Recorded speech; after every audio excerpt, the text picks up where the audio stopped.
May bagong sakit na nakapasok sa Pilipinas. Yan ang nakakahawang Q fever. Na-detect yan sa 19 na imported na kambing. Nasa frontline ng balitang yan si JC Cosico. Suot ang kani-kanilang personal protective equipment o PPE. Pinatay at binoon sa lupa ng mga tauhan ng Bureau of Animal Industry ang mga kambing na ito sa Marinduque at Pampanga. Yan ay matapos magpositibo sa Q fever disease ang ilang sample ng kambing na inangkat mula Amerika. Ang Q fever disease ay nakukuha ng hayop dahil sa bakterya na Coxiella burnetii. Pwede raw itong maipasa sa mga tao. Transfer po siya via ticks and sa mga urine and feces po and birthing fluids po ng mga alaga natin na kambing and sheep tulad ng mga amniotic fluid nila and placenta during nanganganak. Ayon sa BAI, January 11 nang dumating sa bansa ang 74 na kambing mula Amerika. Dinala muna ito sa quarantine facility sa Pampanga kung saan nakitaan ng sintomas. Noong una, may nagkakasakit dun sa mga dumating na kambing sa kanila and they seek help sa amin para tignan to investigate. Ayun, nun nakita, tas may series din na nagkaroon ng as per report na may nagkaroon rin ng abortion or may mga nanganak tapos namamatay agad yung mga kid. Dahil dito, isinailalim ang mga kambing sa serye ng testing. Naibiyahe pa ang ilan sa mga hayop sa breeding station ng pamahalaan sa Santa Cruz, Marinduque.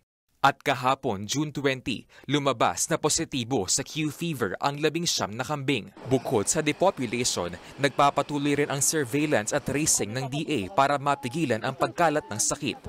Sa ngayon, hindi pa naman do ito maituturing na outbreak dahil kontrolado pa ito.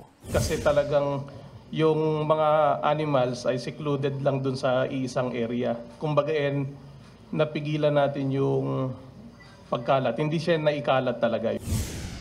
Wala pa rin daw kumpirmadong kaso ng Q fever sa mga tao. Pero sinusuri na rin ng Marinduque Provincial Health Office ang mga magsasakang humawak sa mga kambing. Ang mga tatamaan nito pwedeng makaranas ng flu-like symptoms gaya ng pananakit ng ulo, pagkapagod, lagnat at pangangatog. Abiso naman ng DA sa publiko, ligtas pa rin ang pagkain ng karne ng kambing basta niluto itong maigi. Yung mga milk, especially ngayon, nauuso yung milk ng goat, kailangan more on pasteurized. Gayunman, bumuo ang DA na fact-finding team para imbestigahan ang naitalang kaso ng Q fever disease sa bansa. Isinailalim na rin sa preventive suspension ang ilang tauhan ng BAI. Paano nakarating yung sakit at paano nailabas at paano nakarating sa local government. Ito lahat ay pag-aaralan at kung merong mga nakitang paglabag doon sa mga protocols. Magpapatupad din daw ang DA ng temporary ban sa importation ng kambing mula sa Amerika. Nagbabalita mula sa Frontline, JC Cosico, News 5. Mga kapatid, Julius Babaw po. Iba na ang may alam at may pakialam sa panahon ngayon. Para sa Frontline ng mga balita, mag-follow at mag-subscribe sa social media pages ng News 5.